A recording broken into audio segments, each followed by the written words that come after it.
Alors, bonjour, bonjour. Ici, c'est Samuel Dubello. Alors, donc, aujourd'hui, je suis très ravi d'être ensemble avec mon ancien camarade du lycée. Après 6 ans passés, on s'est encore revus.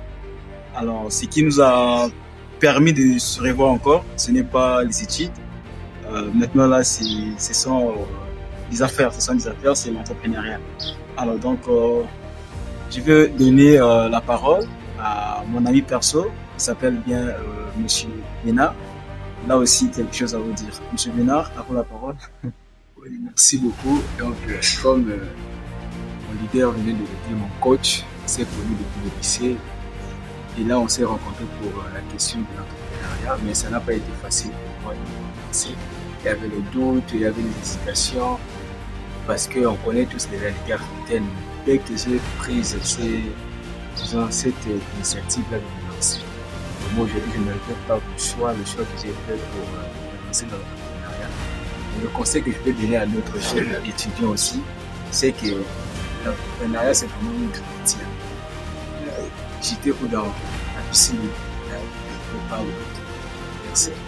Ok, merci. Et j'espère que vous avez écouté bien la parole de Monsieur Bénard. Ok, pour ceux qui ne connaissent pas Monsieur Bénard, je vais le présenter bien. En fait, c'est un étudiant, il fait la médecine, il est en 4e année de médecine.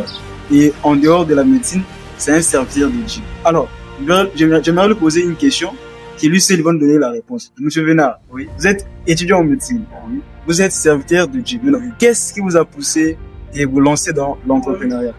Bon, personnellement, ce qui m'a poussé de me lancer dans l'entrepreneuriat, c'est que j'avais vraiment beaucoup de difficultés financières.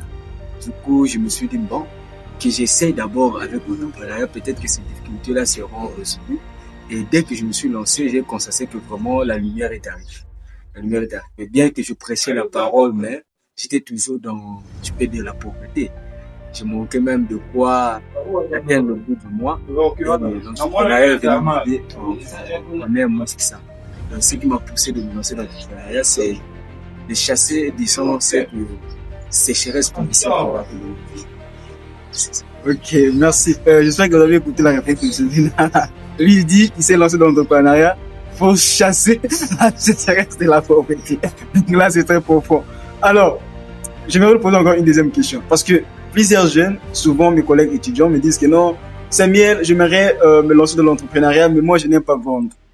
Alors, comme vous le savez bien, dans l'entrepreneuriat, soit vous vendez quelque chose ou vous proposez un service. Et donc, j'aimerais lui poser la question pour savoir comment lui, il fait en tant qu'étudiant et serviteur de Dieu, comment il fait pour vendre ses produits ou ses services. Lui, c'est lui va nous donner la réponse. Bon, premièrement, c'est une question très amusante. Premièrement, parce que quand j'entendais parler de l'entrepreneuriat, moi, je me disais que bon, je devais être là avec mon sac au dos, en train de me dérouler dans les avenues. Mais j'ai été étonné lorsque j'ai essayé de réfléchir comme ça. Lui qui est mon coach, il m'a dit que non, ce n'est pas professionnel.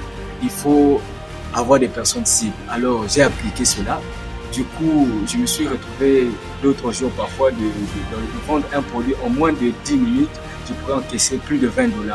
Comment ça s'est passé? Donc, je m'attendais seulement à ce qu'une personne se présente vers moi avec un souci, avec un besoin. Et je faisais de cette personne-là ma personne cible. Du coup, dès que je lui présentais le produit, la personne payait. Donc, c'est pas question de marcher, de me promener avec le produit parce que je n'ai pas le temps pour ça.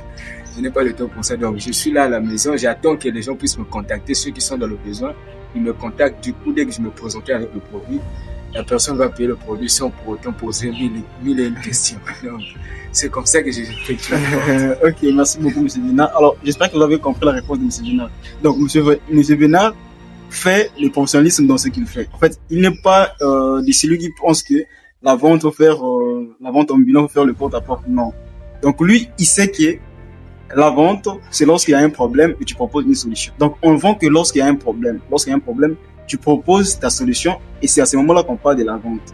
Donc, selon lui, la vente demeure une stratégie qui fait en sorte que lorsqu'il y a un problème, tu proposes ta solution. Et si la personne est prête pour trouver la solution, à ce moment-là, cette personne qui sera prête à acheter votre solution. Et donc, vous n'êtes pas là pour faire la vente ambulante, vous n'êtes pas là pour faire le porte-à-porte pour déranger les gens avec vos produits. Non. Lui, il sait que vendre, c'est résoudre un problème. Donc, vous qui êtes hésitant, vous qui pensez que non, dans l'entrepreneuriat, faut faire la vente ambulant, faut marcher porte à porte. Non, ce n'est pas ça. La vente, c'est de trouver un problème, de proposer la solution. C'est à ce moment-là qu'on peut parler de la vente. Alors, j'ai une toute dernière question que j'aimerais vous poser. Monsieur Bénard, aujourd'hui, vous savez qu'il y a plusieurs arnaques qui se passent sur les réseaux sociaux. Et je ne sais pas, quel est votre avis concernant les réseaux sociaux? Parce qu'il y a plusieurs personnes qui me voient sur les réseaux sociaux me disent que non, Samuel, peut-être tu es en train d'arnaquer les gens. Parce que récemment, il y a un phénomène qui était là, les gens ont perdu beaucoup d'argent. Vous aussi, vous êtes toujours sur Internet, je pense que vous êtes aussi là pour arnaquer les gens. Alors, que dites-vous? Est-ce qu'aujourd'hui, Internet est là juste pour arnaquer les gens ou il y a des belles opportunités sur Internet? Que pensez-vous?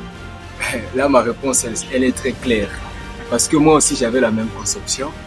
Et quand on a commencé à m'enseigner, à me former, comment générer des fonds sur Internet, du coup, j'ai compris que même la personne qui me forme ne sait pas ce que je suis en train de faire avec l'Internet pour générer mes fonds. Donc, ce n'est pas question d'arnaque. Le conseil que je peux donner à tout un chacun, c'est quoi? C'est de prendre le courage, d'enlever la peur, d'être optimiste surtout, de ne pas être pessimiste et d'être optimiste. Vous verrez que quand vous allez commencer à travailler sur Internet, vous allez générer des fonds pour vous.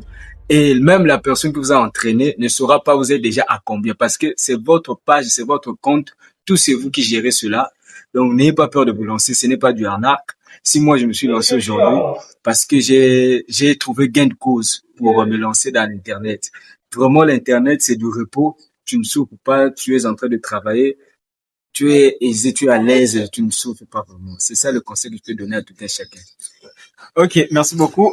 J'espère que vous avez écouté les conseils de Monsieur Bénard. Donc, Monsieur Bénard dit ceci.